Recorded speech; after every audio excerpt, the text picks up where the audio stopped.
How's it, guys? Welcome back to the channel. For this video, I'm going to be talking, well, mostly ranting, a little bit about stars. So, as most of you guys know, I use my own observations, and for this one, I'm using the stars Canopus and Sirius. Right, the reason I chose these two stars, and technically Sirius are two stars by itself, but because it's so far away, we see it as one star. But Sirius is visible to all of us, no matter where we are on the earth. But Canopus isn't. And the stars, which aren't visible to everybody on earth, does present a challenge to the globe deniers. Okay. The challenges are many, but one of the challenges is if the earth were flat and there was this dome with all the objects within the firmament, then why can't all of us on the earth see all the stars? For example, if you are further than 38 degrees north, you can't see Canopus, and I challenge you and I dare you to try. So what I've done here is taken a series of screenshots from timeanddate.com showing Polaris Australis, more commonly known as Sigma Octantis, which is the southern pole star. Now, you can't see the star from all points of the northern hemisphere, just like we can't see Polaris from all points on the southern hemisphere. Okay, when I was looking for the southern pole star, which is called Sigma Octantis, it's actually Polaris Australis. It's the same star.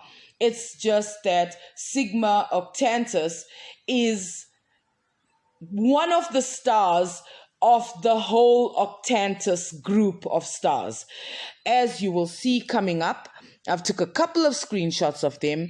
We've got Alpha, there's Zeta, there's Phi, Chi, Nu. It goes on. There's quite a couple, and I'm sure I didn't find all of them. And as you can see, their orbits are very tight around the South Pole. And these are the southern pole stars. We don't have that pinpoint. And I've even heard flat earthers talk about Polaris not moving when they are standing on the North Pole, as if any of them actually went to the North Pole and looked for themselves. And if they did, they would have noticed that there is a slight shift in Polaris as the Earth rotates. Because Polaris, the North Pole, the North Star, Polaris, is not exactly on the north. It is slightly off center.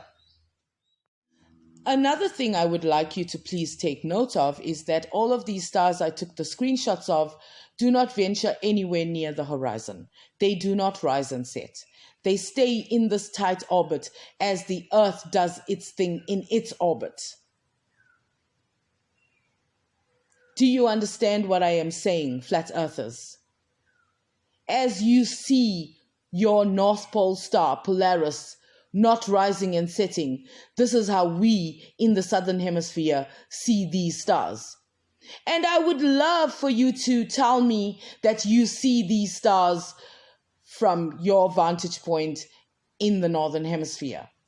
Because I don't think Octans is visible from the Northern Hemisphere. Probably somewhere at the equator, but not much further than the equator will you be able to see these stars. What I've also done is, as you guys know, I'm at 25 degrees south, 28 degrees east, and I've gone to 25 degrees north, 25 degrees east to see how they see the North Pole star Polaris.